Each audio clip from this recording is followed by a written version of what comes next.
So for tonight, we have our special guest, the badass kicking new atheist. And if you don't follow him already, make sure that you do. He's got quite a following online and well worth your time during the day. Thank you all for listening in. Hey guys, can you hear me? Is this clear? Oh, yeah, loud and clear. Well, great. I appreciate you having me on.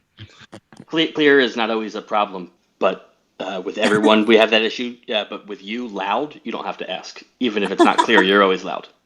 I resemble that remark. It's so good to have you on here tonight. For those that are just joining us tonight, we have the badass kicking new atheist, which we affectionately know him as BA.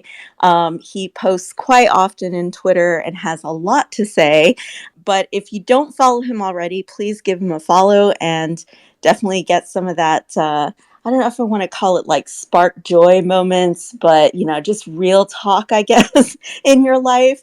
But I've been following BA's account for several months now, and I've just really loved like a lot of the banter on there, the jokes, but also some of the things he's saying is like, it's got a message in there. So don't always just take it like, oh, that's what it is. But anyhow, I won't chit chat too much. Infidel, do you want to say a little bit about BA as well? No, I think you said it pretty well, and I think what the gist of your message was enjoy the snark, but know that there's a lot more there because I think that word does sum up BA in a lot of ways.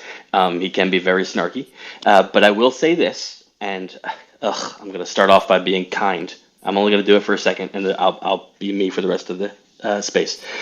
I've known BA since my very beginning on Twitter, and like Zaylen was saying, he can come off as a little rough around the edges, but so can I.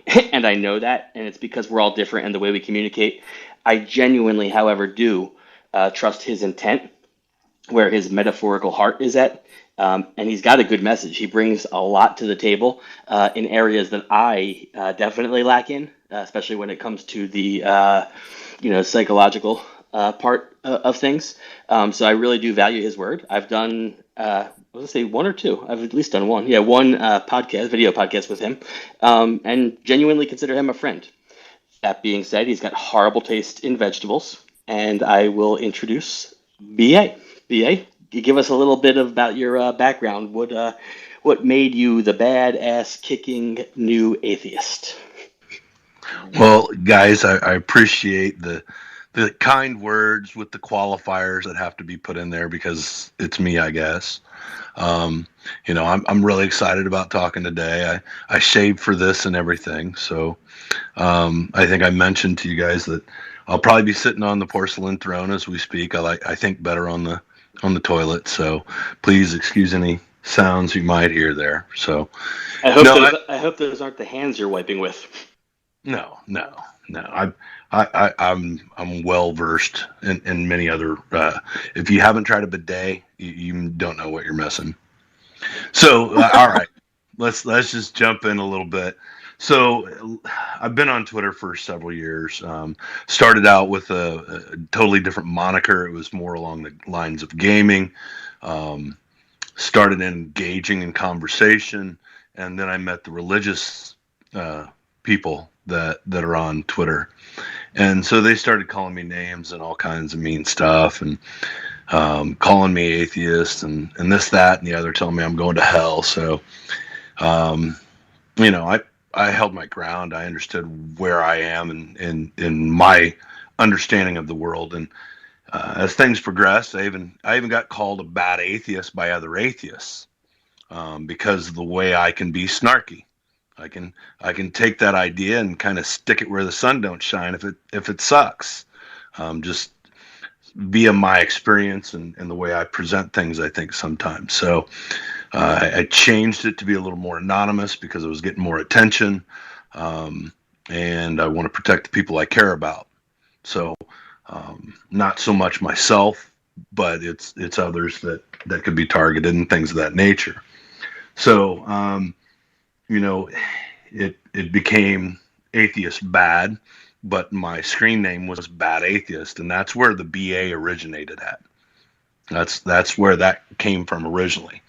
And then there was some heated debates and discussions, and you're not supposed to take Twitter personal, but I mean, I had some big mob attacks after I presented some stuff. I mean, it's simple stuff, memes and things of that nature. And so I put it out there that, hey, I'm going to change it up a little bit, and requested people to provide input. And that's where this long ass bullshit name came from. To actually label me more accurately, if you're going to look to me to identify myself, theological non-cognitivist, kind of a humanist, and an atheist. I don't think the word God is even coherently defined. I haven't heard a religious person give me one, so it's not really a debate to me. You're pulling emotion out of your ass and trying to make it real. So that's kind of where I am at with it. My history: grew up on a farm and learned how to work hard. Was fortunate, even though I never met my biological father. Adoption, even though he was a prick, was helping me get into college. So I got 4 years of a lot of my tuition paid, so I got in and out in 4 years. Had a young family. Right after school, I would loan money for about a decade. Got my real estate license. Still have that active, but not really active with using it as a form of income other than referrals and friends and family. One of the things that we can talk a little bit about, which taught me early on, I think, which affected my belief system, was I worked at a fun park all through high school and all through college, and I worked in the games department. I was taught how to hustle, how to make value appear out of nothing and take your money, make you focus on this while this is going on. So I'm very, I think, attuned to manipulation, because while I was doing that, I was also getting a degree in psychology. So I was getting real world capitalistic education while I was getting a professional psychology and human communications. That's my degrees: communications, psychology, and organizational leadership. My work history, like I said, I loaned money, real estate, full time, went into recruiting, staffing, HR. I've always been in sales in some shape, fashion, or form. And I think most people are, they just don't realize it or how effective they are. Yeah, and some of sounds the, like you've been working for a really long time too. well, yeah, I mean, since I was a kid, it was, I didn't want to be poor because that sucked. I knew what that was like. So I worked very hard to try and educate myself and change that. Some of the other things that people don't always know about me is my four-legged buddy. He's a rescue that my son brought home when he was a teenager. Is a therapy dog that I took to nursing home before pandemic. I learned a ton about people and what we go through at the end with that experience, and he's an amazing creature. I can literally juggle fire, and I've got axe throwing set up out in the backyard where I let out a little steam and like to goof off. So that's how the hands happened. The axe throwing, is that, yeah. Or actually, you could hold them. Couldn't you hold it in the hand that way, maybe, and throw it like a basketball shot? I do have spikes that I throw. I mean, just straight steel spikes. Those. Yeah, never mind. I'll stop messing with you. No, I get it. And to me, I think religious faith, as most people are going to use it, is emotional, mental masturbation. The way I look at it, my experience has taught me to look at how things are communicated, the behaviors and the way they're communicated, and look for the intent. It's not just always verbal or nonverbal; it's written, and people are emotional. That I think is more key than most of the things I talk about. There's language I use that Dale, I think, is appreciated. Stuff like language virus.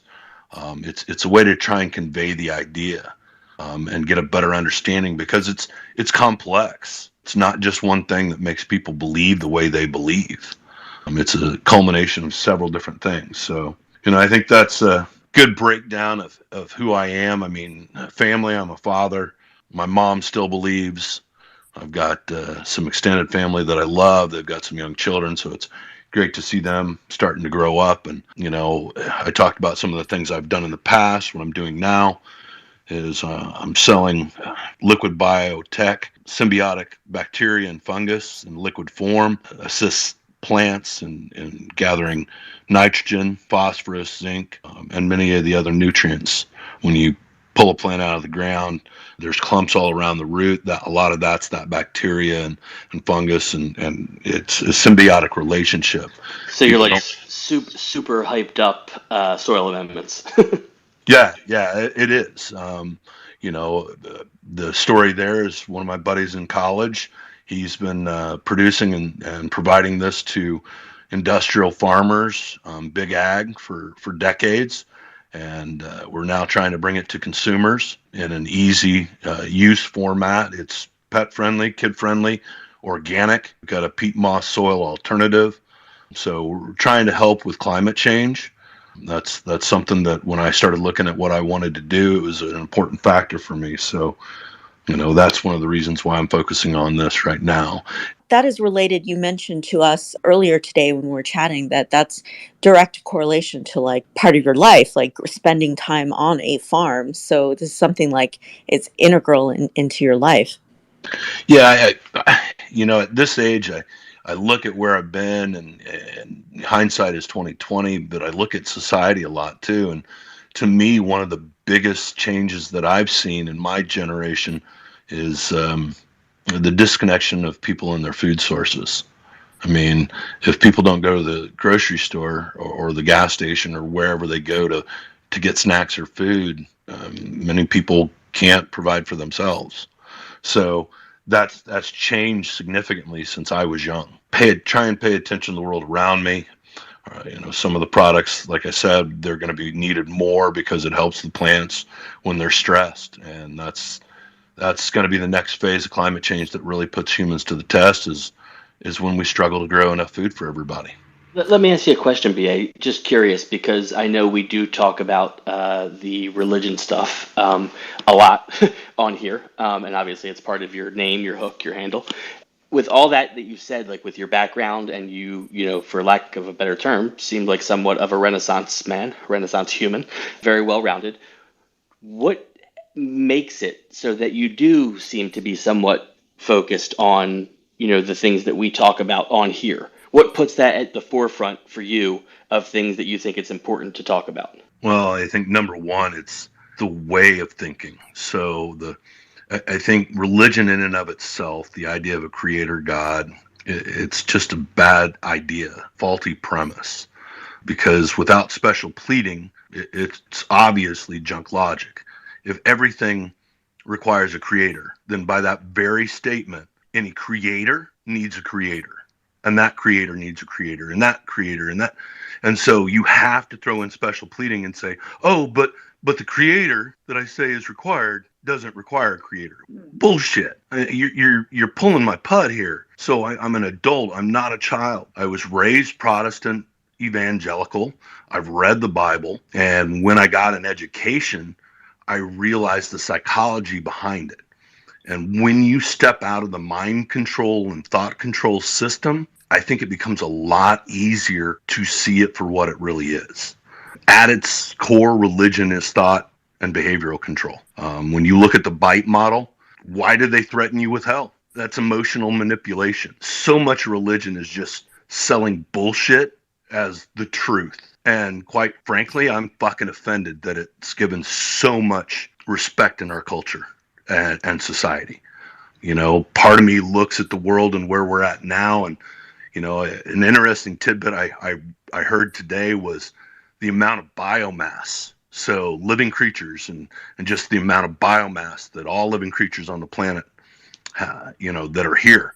100,000 years ago, oh my gosh, we're huge through the roof. Humans alone are like 3 to 5 times the amount of biomass of all life, from 100,000 years ago. Now, 10,000 years ago, it was less than 100,000 because humans had killed a lot of them. But now with humans and all livestock, we blow it out of the water. So there's more life now than there's ever been on this rock. And that's interesting to note. But I think how we live is where we've gone wrong. I think in our large cities, we see a lot of liberal governance, which is good and it makes sense because you've got such a diverse population. But because of capitalism, I think we're isolated based upon that income thing.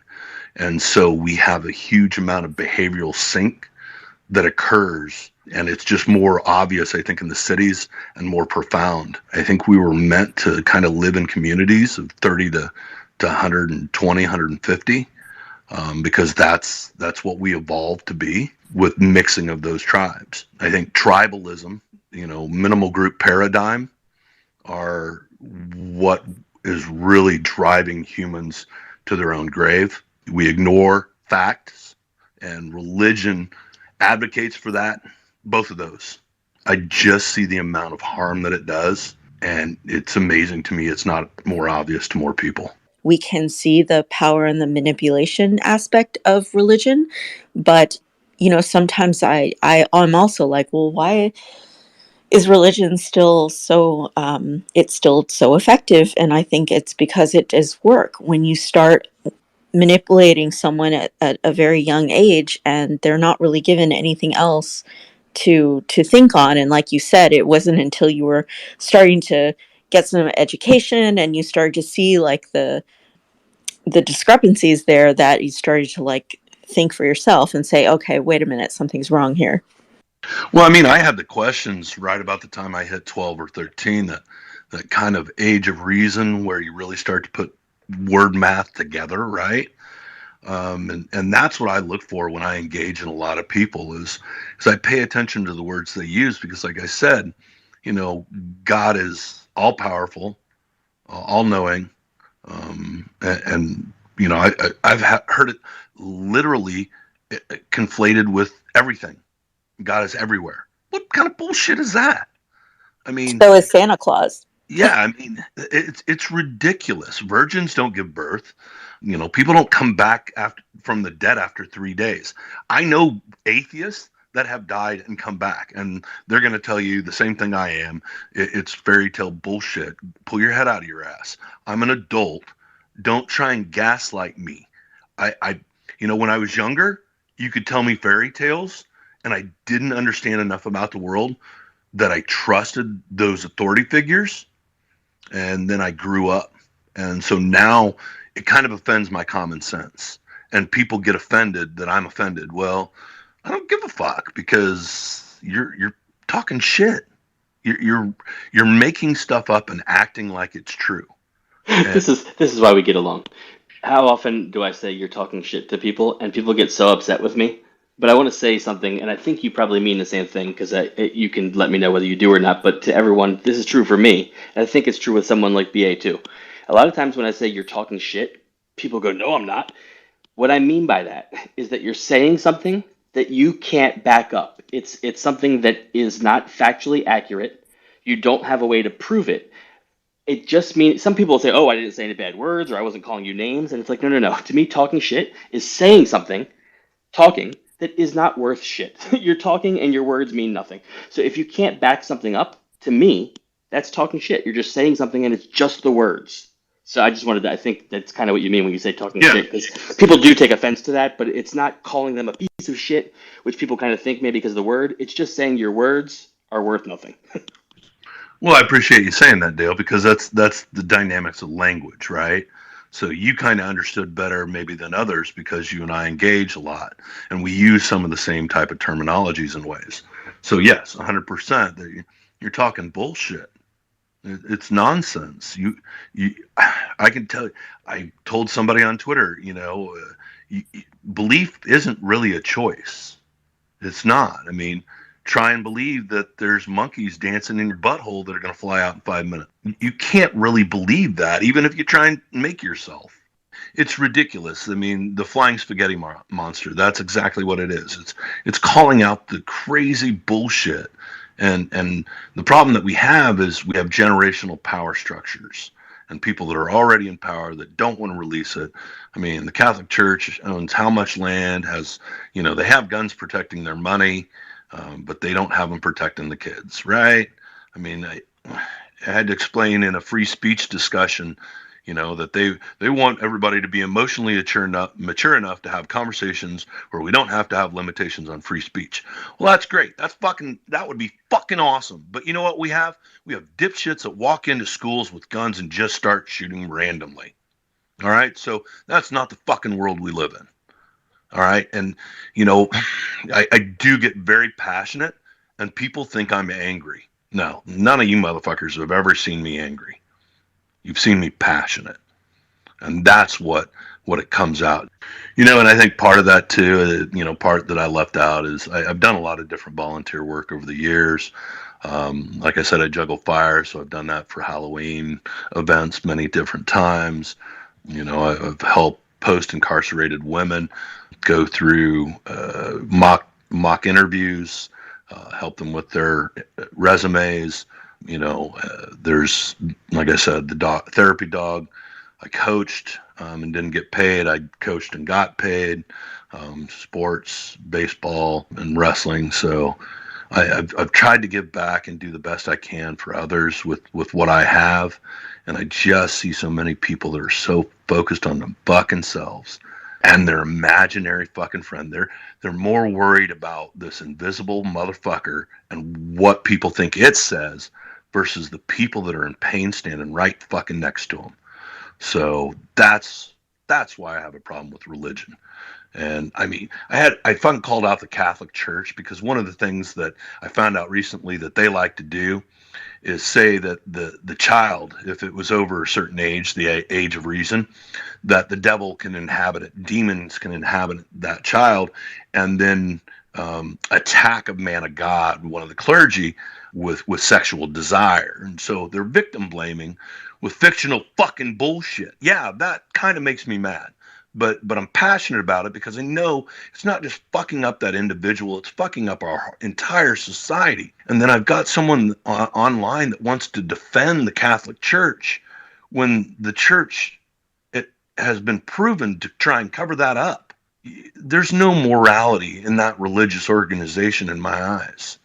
And you can't kind of convince me otherwise. I think those organizations need to be dismantled. That those funds and resources used for the benefit of people and not just a select few assholes. I think about Robert Sapolsky, and he talks about anthropologically that and genetically. So schizophrenia is genetic, and there's milder versions of it. And so I think we've got a large portion of the population that needs serious mental health that are hiding within religion because they're accepted there. And it's culturally accepted to believe ridiculous bullshit without evidence, or it's not without evidence, it's dog shit evidence. They've got a 2,000-year-old comic book without any fucking pictures in it. And it's frustrating. So yes, I am frustrated when you guys hear me speak sometimes, because I have young family members that I care about, and I think we're cooking ourselves in the world, and we're allowing the young to be manipulated with just bad ideology, bad ideas, and mind control.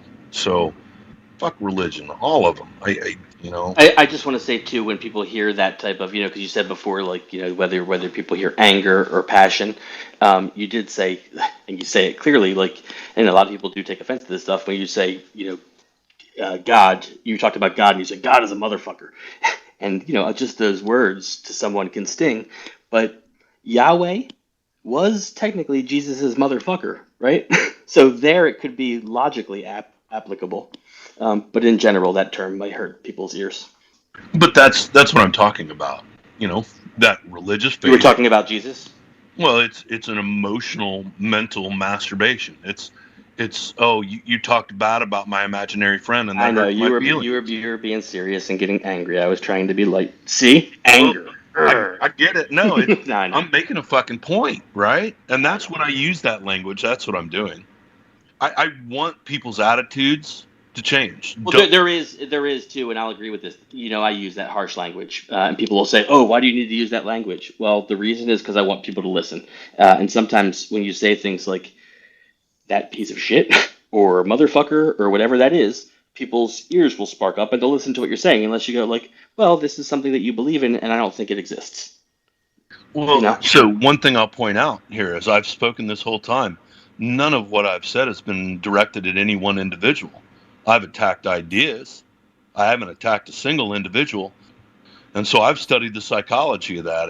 I really had to study it when I saw that Trump was going to get elected. Social identity theory and minimal group paradigm are two great introductory ways to try and understand it. I've mentioned the Ash experiment and other psychological viewpoints to really kind of understand people's behaviors on an individual level and on a larger scale to make sense of the world that we live in, because that's what we're all trying to do, right? Is make sense of the world around us. And and one nice thing that's happening now in this space is that you have the opportunity here that you're speaking about things that not necessarily is your focus, what people might read every day on Twitter. Like, you're giving us an insight to things that you're active in, other things that you've volunteered with, and just being a humanitarian in general. So, I mean, those things to me give like a really broader perspective on who you are as a human being. It also is showing, like you're saying, you're not this angry person all the time. Like, you are out there trying to make a difference in people's lives, even if it's just in small ways, great or small. You are being a good human. Well, I've had I appreciate that. Thank you, Zaylen. I appreciate you guys, because that's what you're doing here, is giving people a platform that is a safe space. I remember you talking about it early on, that's what you want to kind of do. And so, as Dale mentioned, I've done a couple of podcasts where I've done a deconversion story. I've talked about certain topics. I've got my opinion on a certain couple of things, and some I'm more solidified in what I understand versus others, and I'll defer when I don't. I don't know everything. Dale said I was kind of the Renaissance man. I've been called that. I've been called a polymath. I don't like to be wrong. I learned very early on there were some heavy consequences if I was wrong, because I didn't have a very good support system. So I learned that being incorrect could be very costly. So that drive to not be incorrect taught me to learn, and that was a critical component. I mean, the same time I was being taken to the church, I was being taken to the library. And so I studied a lot of Greek and Roman mythology, and that's the key. Why is that mythology and not religion? No, it's because the people are dead. Well, Christianity at some point in time will be called a mythology, because that's exactly what it is. One of my personal biggest learning moments was that I took an elective class in high school that was a ancient mythologies class. And my teacher, you may have even heard this, I've told a few people, my teacher was like a gym teacher. And it was one of those things where they throw you a thing and say, "Hey, teach these kids about this." And he didn't know anything about it, so he was learning with us. So he was open to us. He goes, "Hey guys, I don't know shit about this." Like, it was back in the day, He goes, "So we're gonna read this book, and this is about this guy Zeus, and and we, like, not just Zeus, but like we literally went through like Siddhartha, and like we went through. I remember all these different what you would consider ancient mythologies, and I'll never remember anything. I mean, like, this moment like hit me in the back of my mind maybe like a few months ago, and it clicked, and it went, I didn't remember this my whole life. However, that was the most enjoyable class I'd ever had. So I'm sure it has something to do with where I'm at. He, the teacher, genuinely enjoyed learning with us, which made me enjoy learning, because he was like, "Oh, this is interesting. Let's have fun," instead of like, "Here's what you have to learn, kids." And then I remember thinking, wait a minute, if they believed these were true, and people believe these are true, and that's when I started my comparing different religions and belief systems. So it's like, the more you do learn what's out there, the more it makes the other things easier to question. Dude, I remember being in 6th grade, and the principal was looking over the class, and it was free reading time because he didn't want to do anything. The teacher was out, and so I'm sitting there reading Christine, biggest book by far, and anybody in there. And he walks over and he asks, "What are you reading?" And I tell him, Stephen King, Christine. He gives me a dirty look and tells me I should be reading the Bible. I look at him, turn back, and keep reading, right? So I've had this stuff thrown at me since I can remember. And now I'm going to call it for the bullshit I see it as. If you don't like it, prove it's true and win a fucking Nobel Prize. Have your God show up and speak for itself for once. I mean, I it didn't start out this way, my account, and none of this did. But it's what it became, and I'm glad for it. I've had ex-pastors tell me that I was part of the reason why they left. And now they see a lot of the things that I talk about. I help them to see a different perspective. So, I'm humbled by that. And if I don't, people, but that's not my purpose here either, because I have people you tell me I'm a bad atheist because I say this or I do that. Look, you're not the atheist police. My moniker is atheist bad, because people think that fucking word means something really bad. Well, fuck you. I'll be the bad cop. There's plenty of good atheists out there that you may like. I'll just be the bad one that made you remember that emotional sting, because that's all your God is. It's just emotion. When you've been in some of the discussions where we've gotten really deep into anthropology and human evolution, Dale, where we talk about the bicameral mind, the stoned ape theory, and when you look at what we've been and where we are, it's amazing. But if we don't get our asses under control soon, we may fuck ourselves.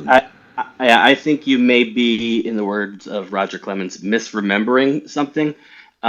I was never part of the ancient hominid talks that you're talking about, anthropologies or whatever that is. I was the stoned ape in the conversation. Yeah, you were more listening at that point in time. I do agree. And by the way, I am an ape, and it's okay. So, I mean, that's a lot of who and what I am. I mean, I think a lot of people know another caveat that you mentioned that I'm not going to dive into too much, but I like to make people laugh. So that's another goal on Twitter, is to make people laugh. But my mom's still a believer, so if I can't convince her, I'm not really here to convince internet believing dipshits that their God isn't real.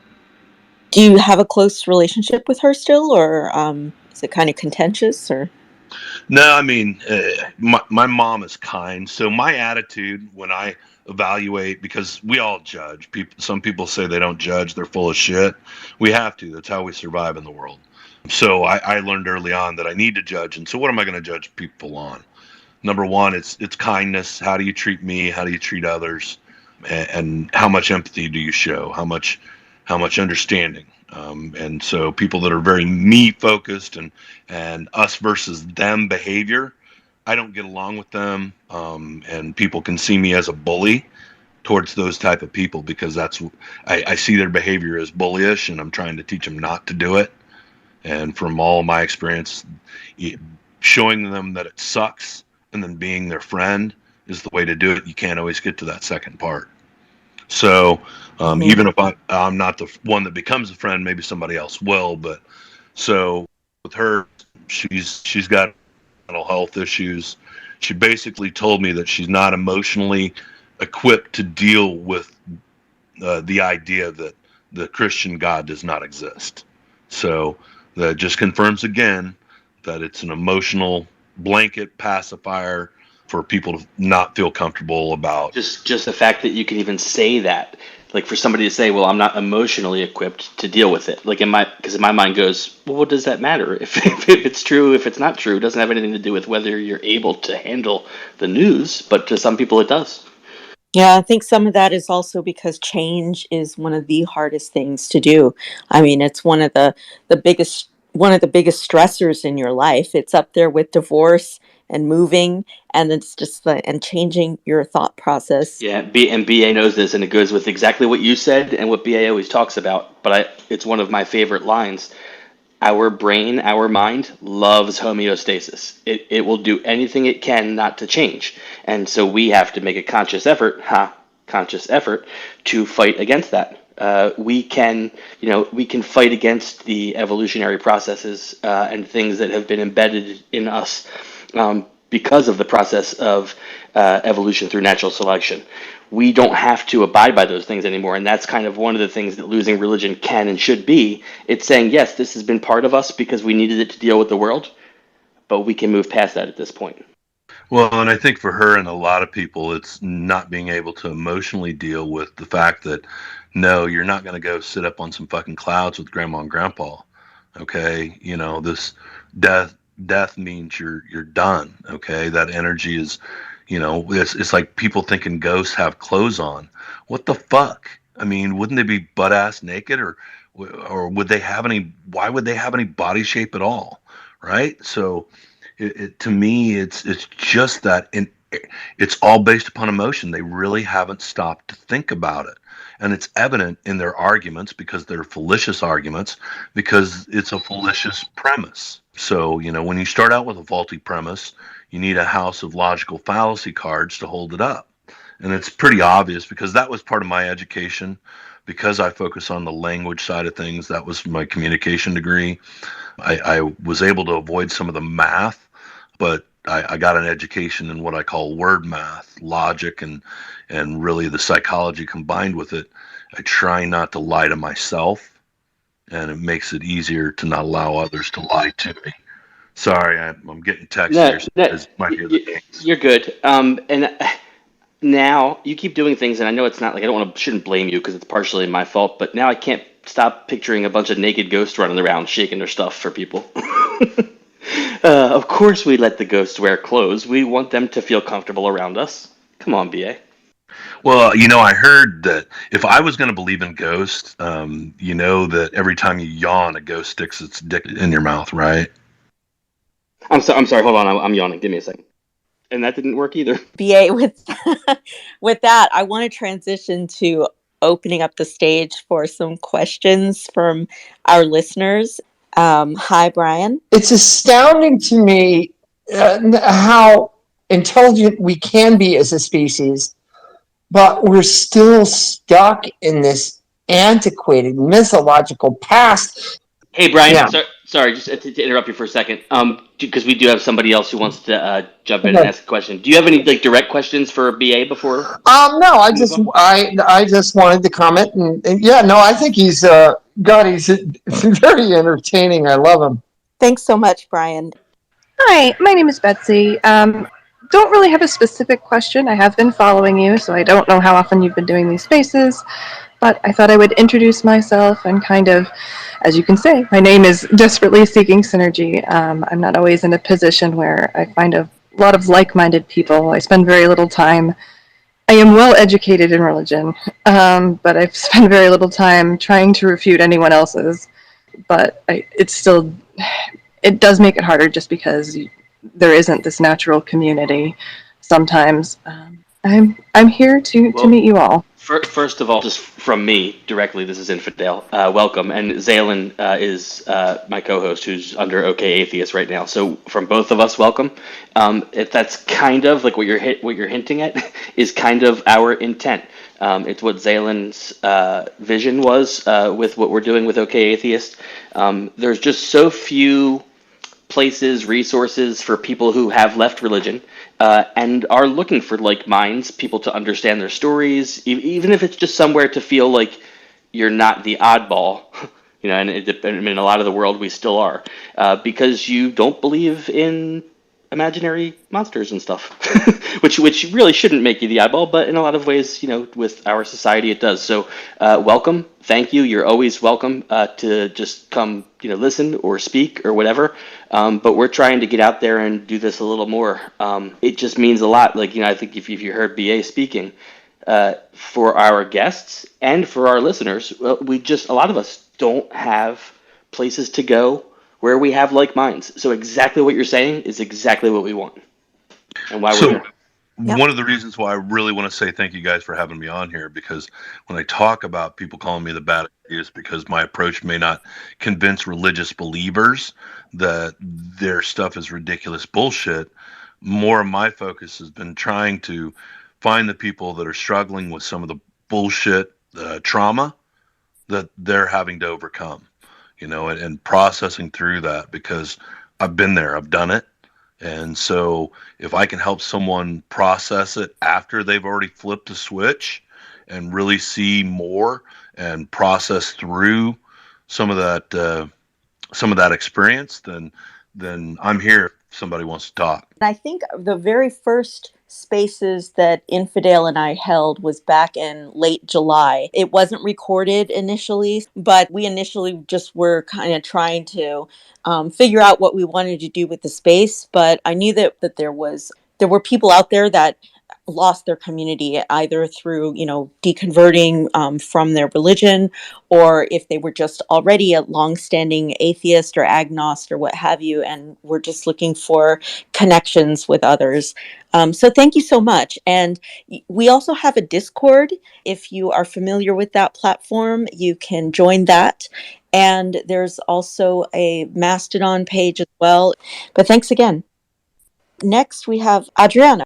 Yeah, hi everybody. I just had a really quick question. So you were mentioning how these types of beliefs in a god and a type of destiny are rooted more on the emotional side. How do you personally deal with grief, with loss? I'd really appreciate hearing just how you deal with those type of life events. I actually just had a friend, like I said, I'm in the Midwest in the U.S., but I worked for an international company in the past, and I have a friend in Canada that just lost her mom and her dad.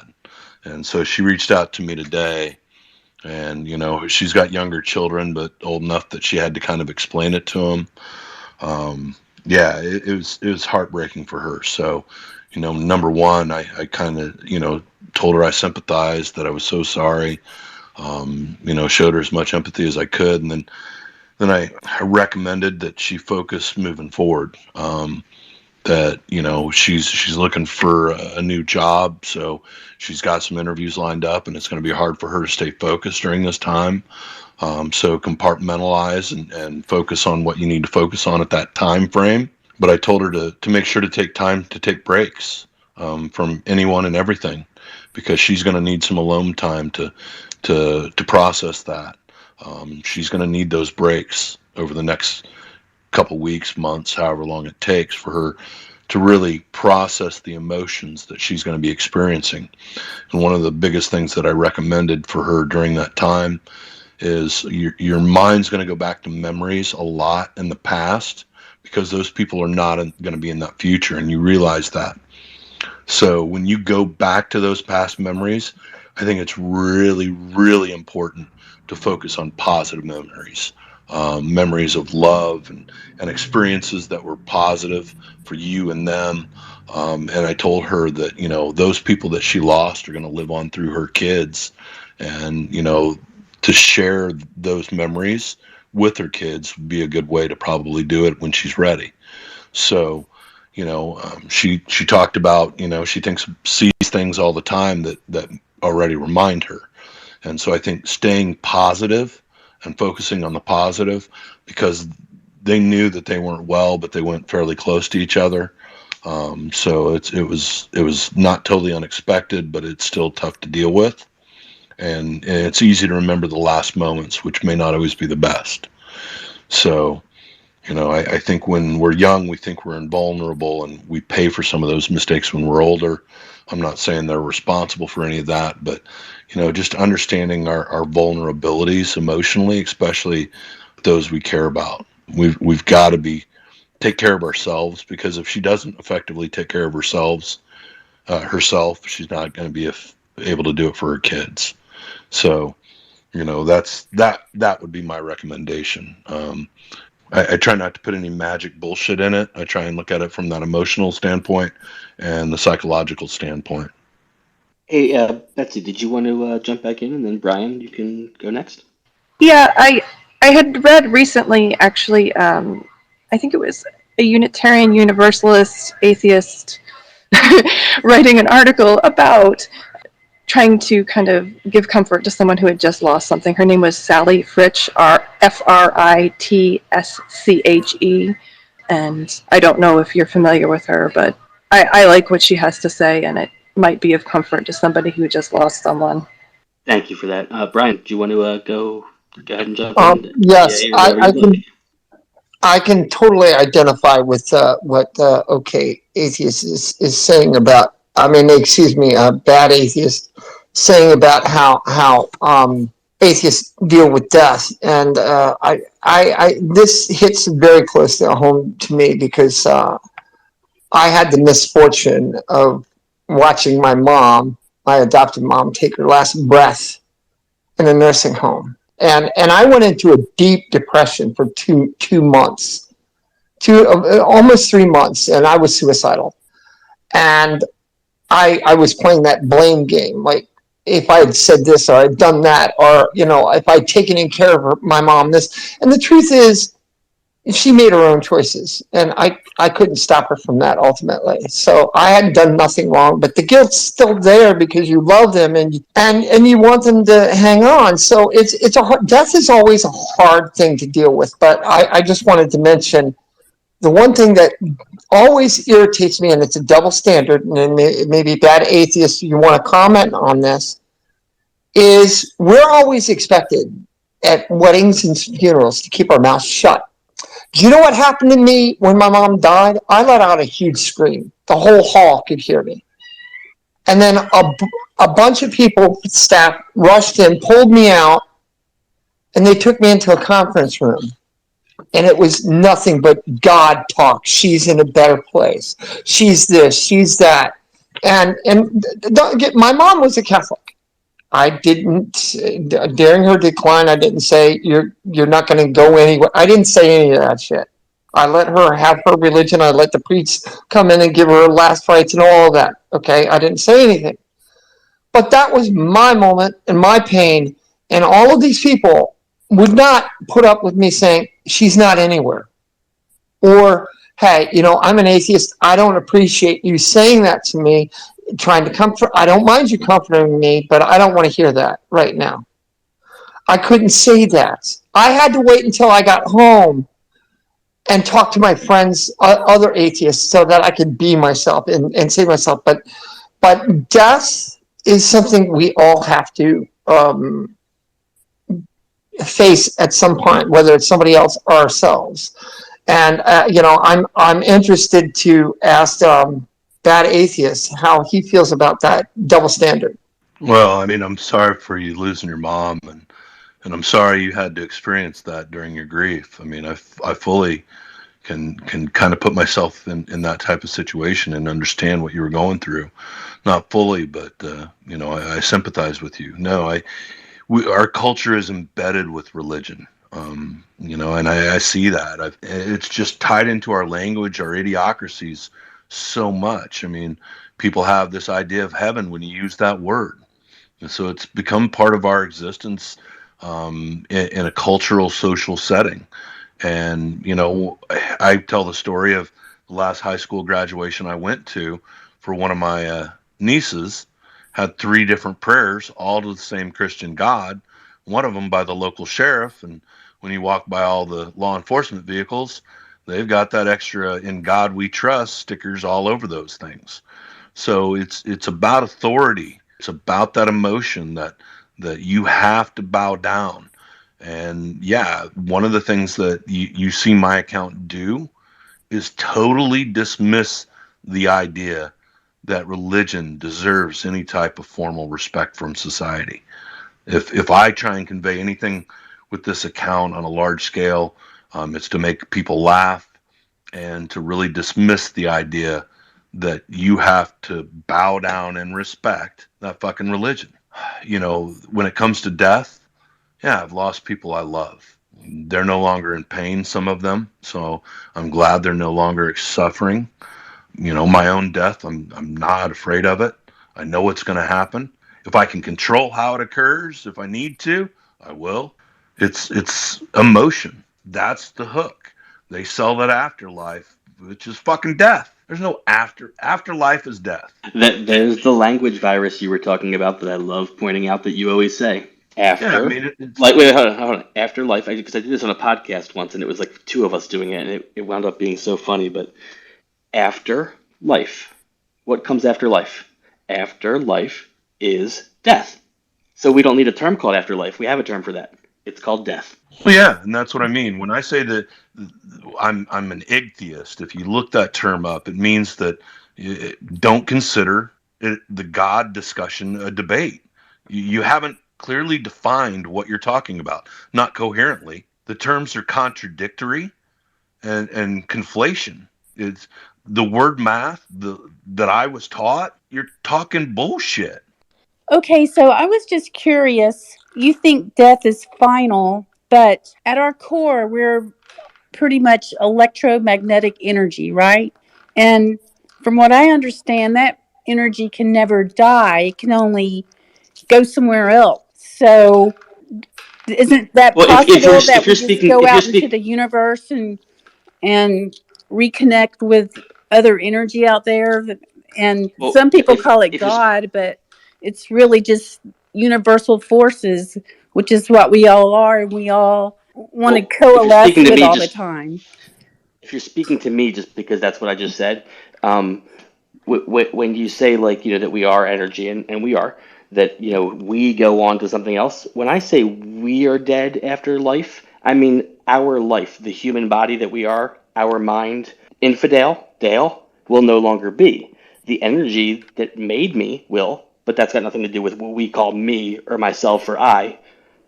So that's what I was saying. I wasn't saying Okay. that energy goes away. I'm just saying that me, Dale, my brain, my mind, the thing that everybody who knows me considers me, Your human will body. be gone. Yeah. No, my everything, Yeah. me. Well, yeah, the way I would probably, Dale hits on it pretty well. I'm going to agree with what Dale says, but I'm going to say consider that this conscious part, the term we use is conscious, Mm-hmm. that comes with its own ideas in your head that may be different than mine. Okay, Yes. because we're trying to convey ideas, right? Mm-hmm. Uh, but the conscious part of the universe that is me, that's aware of the universe around me.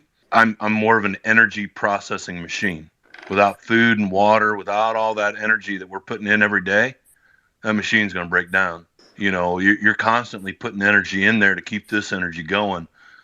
So, I mean, I get what you're saying, but other things eat us, whether it's bacteria, fungus, or whatever. Yeah, that energy, is changed or altered, and what I am no longer exists. Life energy is different than most other forms of energy, but most forms of energy are different from each other, right?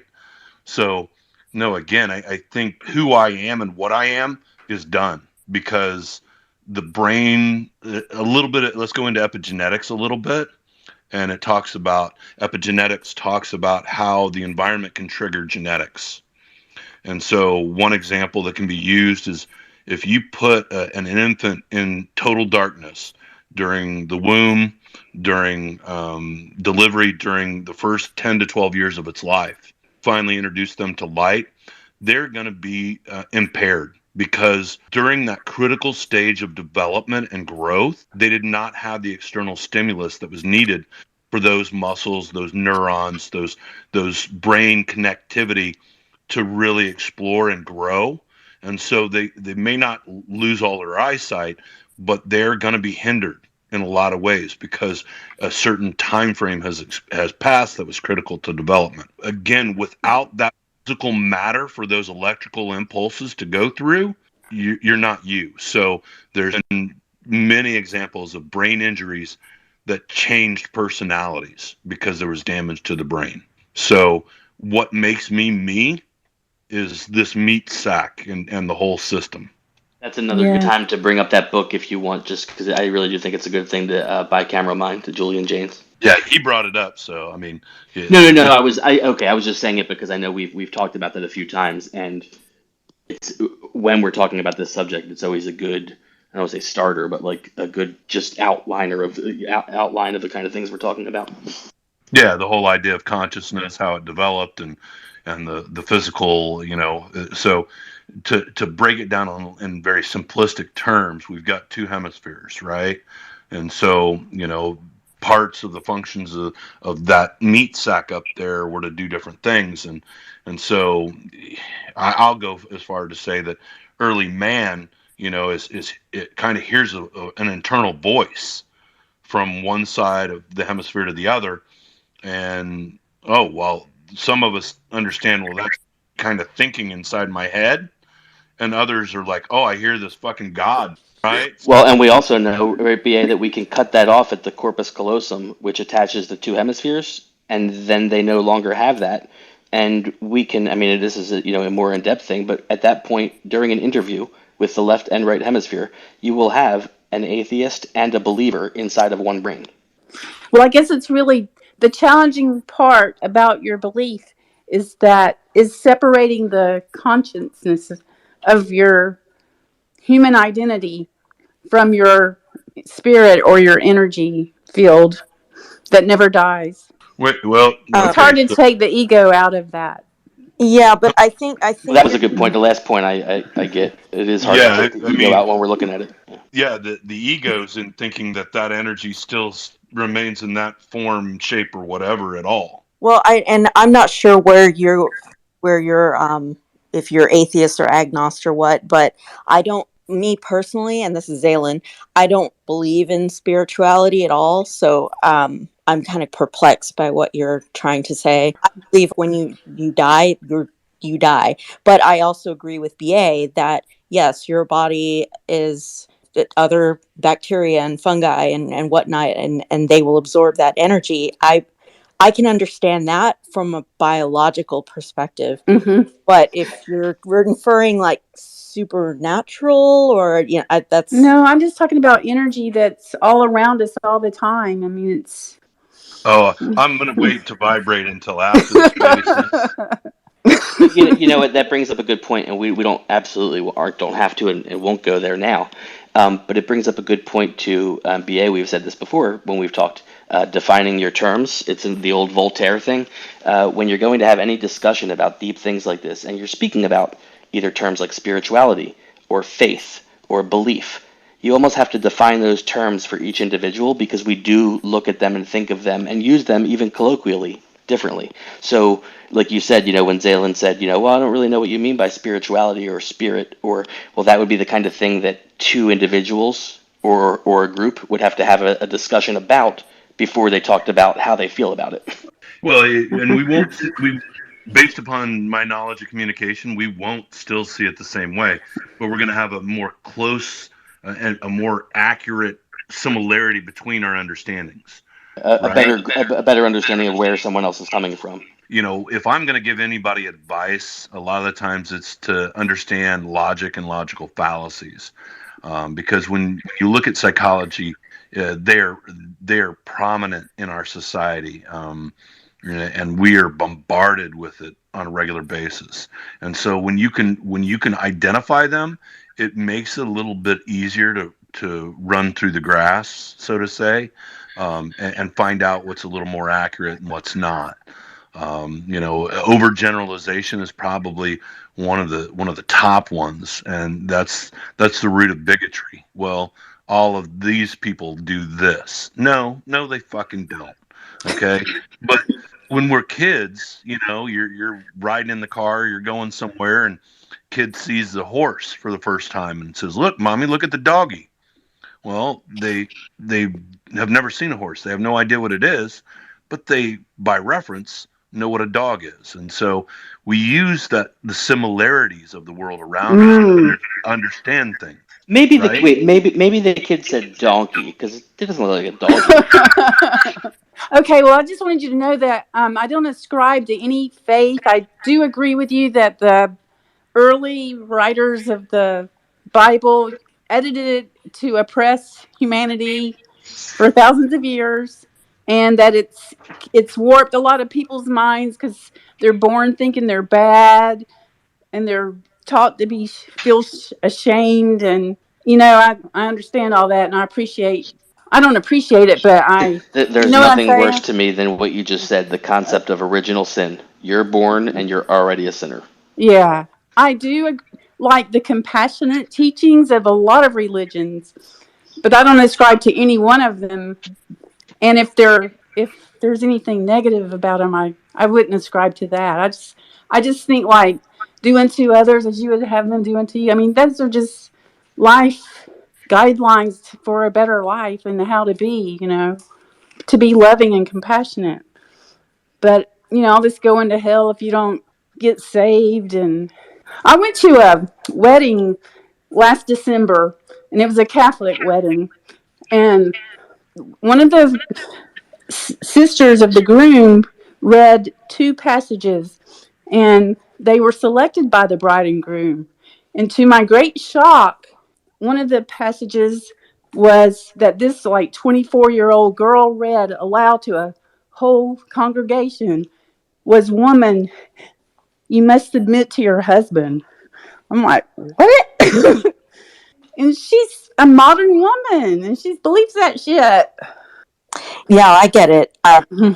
Christian for a really long time, but I also want to say, like, I understand where you're coming from with you like hearing some of the stories or some of the verbiage that you agree with, but in general, I mean, we don't even really need to have that without just saying, hey, I just want to be a good person, and you don't need a religion to accomplish. Right, exactly. Yeah. The wisest people gather knowledge wherever it is, and then they assimilate it to their logic, so the more you Actually, know, the the wisest better. people, the wisest people get all of their knowledge from Wikipedia and YouTube. I just Thank wanted you, you to know thank you, my though. position. Yeah, Yeah. thank you for joining us, Oh, yeah, sharing, my and pleasure. and also, and I mean this, explaining your position a little bit because, like we just said, if we don't know who somebody is or where they're coming from, it makes it a little easier to communicate with everybody because we're all a little different. We Yep. don't have an exact view, and it's one of the things about the secular community. Whether somebody says atheist or, like Zaylen said, some people prefer the term agnostic. I won't get into that. Or all different types of secular, humanist, whatever you want to call yourself. We don't have a set of rules, or we don't have you have to be this, you have to be that. So even more so for us, a lot of Christians, I think they'll assume when we start talking, well, they believe in Jesus, they think you have to do this or you go to heaven or hell, or basics, but we don't have any of that. So Right. even more so for people who aren't believers of a religion. And yeah, and actually here is a good place to do that because, like we're saying, we all have different perspectives. So it's good to just kind of explain that a little bit too, because if you're talking about one thing and then before I was just completely thinking in like different way. And so I was just like, wait, what? This isn't making sense to me. So, and I know it's not easy to come up here and speak sometimes. So Yeah. for, just talking with us, I appreciate you. Oh, thank you. Likewise. Yeah, Betsy, go ahead. Sure. I think somebody else was saying something about it, but I guess I often say that, you know, I'm an adult. I've pretty much been a non-believer since I was maybe about 12 or so is when I kind of like think that I recognized it as as myself and what I believed. Um, Over the last couple of years, I was actually kind of isolated in religion by some people who I guess think I didn't know enough or wanted to teach me. And of course, I have some reactionary behavior because of that. But I think that's my problem is that a lot of people see me as, if I'm not picking one set of rules, they see me as a blank canvas to be painted on, and I'm like, no, I already have I already have my paints. I chose them. So I'm trying to at least choose my own paints. That's my struggle, I guess. And I did find one of the prayers from Sally, and I don't get the chance to say it to anybody else. So if you don't mind, I'll say it to you. But it's, may we release ourselves from the need to fit every truth neatly into our own language. May we occasionally forget ourselves long enough to remember each other. Thank you. Yeah, that was good. I actually had to think about it for a second. Is what it goes back to. One of the things that I'm thinking of as you guys talk about it, and I touched on it. Growing up, I worked at a fun park, and I worked in the games department. So if you've ever watched the movie The Jerk with Steve Martin, he goes off on his own, and one of the first jobs he gets is working at a carnival, and he works on what the game is called the scale. Guess your age, your weight, the month of your birthday. 3 pounds, 2 months, or 2 years. And so at 15 years old, I was handed a microphone and told to ask the public to play this game. There's a lot of ways to kind of manipulate people, and that's what I was taught. And so I've become, I think, very attuned to manipulation when it occurs and when other people are trying to perform it, and whether they know that's what they're doing or not. So, I think that's what I think a lot of people are missing because it's everywhere in our society. So, BA, I have a question for you. There obviously have been a lot of changes in Twitter in the past few weeks, and I know that has affected how we see our information, the kind of accounts that are popping up and things that are being posted.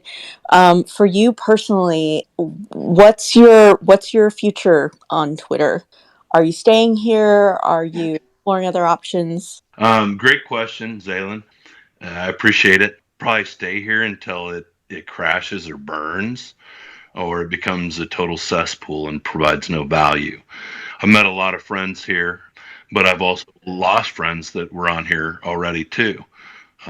Either some of them have passed, or that I no longer see them. So, I've enjoyed my friends.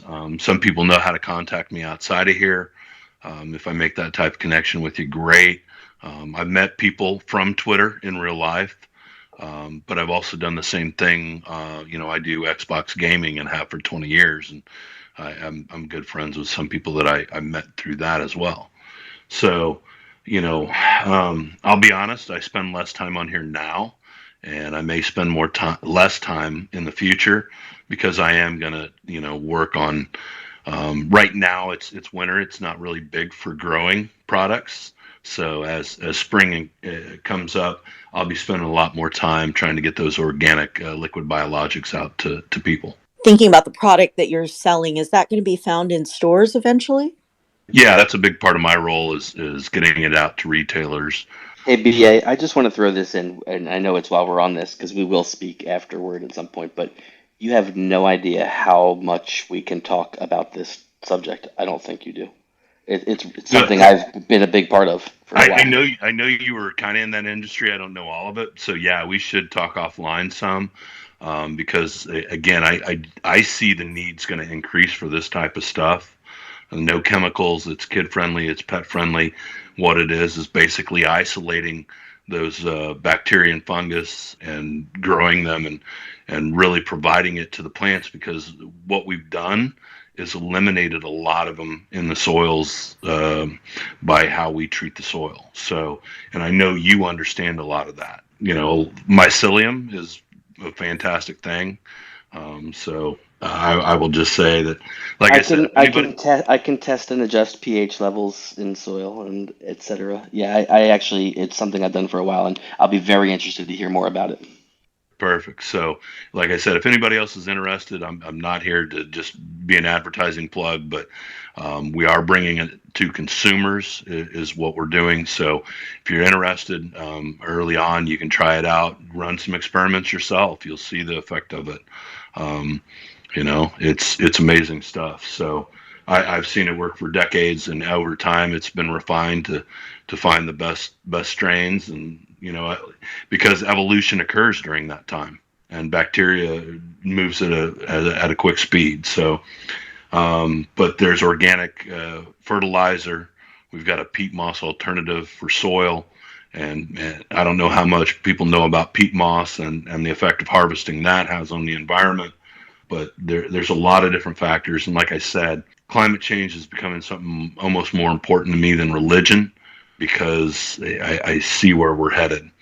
This account became popular because I think people found me funny when I was calling the bullshit that is religion. I think it's a little harder to get people into action on climate change, but I'm going to do what I can. That's so fantastic. I want to tell a quick story because I know we're about to close up, but I just have a quick story on this exact topic that is kind of very me. So long story short, when I first moved out on my own, when I first lived in a house on my own, because I'd lived in apartments and et cetera for a while, but I was in my mid-20s, and I lived in a house by myself, so I had to take on all of this, yard work and etc. that I never had. And I had the people who had lived there before had gardens, but it all had overgrown. And I was like, all right, what do I do with this? So I just kind of started out seeing what I could do, playing around with it. But I started kind of caring about it. And I'll never forget a phone conversation that I had with my mother. The first time I grew a vegetable out of my garden. I don't even remember what it was. It was, whether it was cucumbers or tomatoes or whatever, but the first vegetable I took out of my own garden. I called her and I went, wait a minute, like, it's all connecting now. The food that we get at the grocery store, people grow that in the ground and then they ship it somewhere and then we just buy it. But like, I did what they do. Mom, I'm a fucking farmer.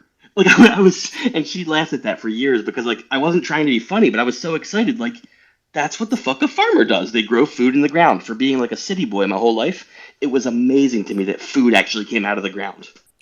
Again, I appreciate BA coming on here today to chat with us on a little more personal level and actually just getting a chance to chat with you and ask you questions that we can't necessarily glean just from reading a Twitter account. So thank you again. No, I appreciate you guys having me, Zaylen, and I wish you guys the best of luck. If I can be on future spaces, I will. The whole Twitter thing, it may implode, it may go on and become great and even bigger and better, but we'll have to see how it goes. But I think you were a wonderful guest, but you're not a 2-time worthy guest. No, I knew Ooh. that, but I knew you guys were going to be disappointed before I even did the spaces. So you're not surprising me, Dale. We got through almost the entire thing without me mentioning the BS. Yeah, I know. I wasn't going to bring it up. Wait, what?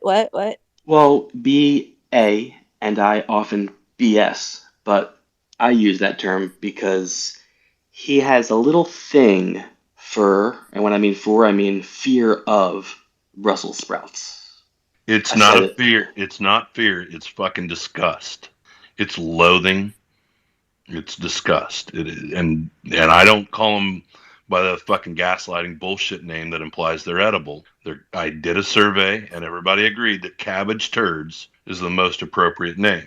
Now, I know that you guys fucking just harvest little butt nuggets from Oscar the Grouch's can and eat them, but it doesn't mean I have to. And I use the humor of that little scenario to make a few points. Pure opinion, it's my opinion. You can eat them, but don't touch me with them because that will incite violence. You do you as long as it don't fucking hurt me and we're good.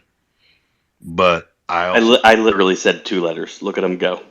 Yeah, everyone, you've been warned, and you heard this only here. So remember, you get the best news right here. Anyhow, we're gonna go ahead and wrap this up. And thank you all for joining us and listening in. I've posted our Discord channel that is free to join, and you can continue the conversations there. And thanks again for joining us. Please follow Infidel, follow BA, and follow the OK Atheist account. You really gonna end it with the cabbage turd nonsense? And I no, don't think I didn't see that. I'm going to say one more line. And always follow your heart. And when I mean follow your heart, I mean follow your mind, because your heart doesn't think. All right. Good night, everyone. See you next week.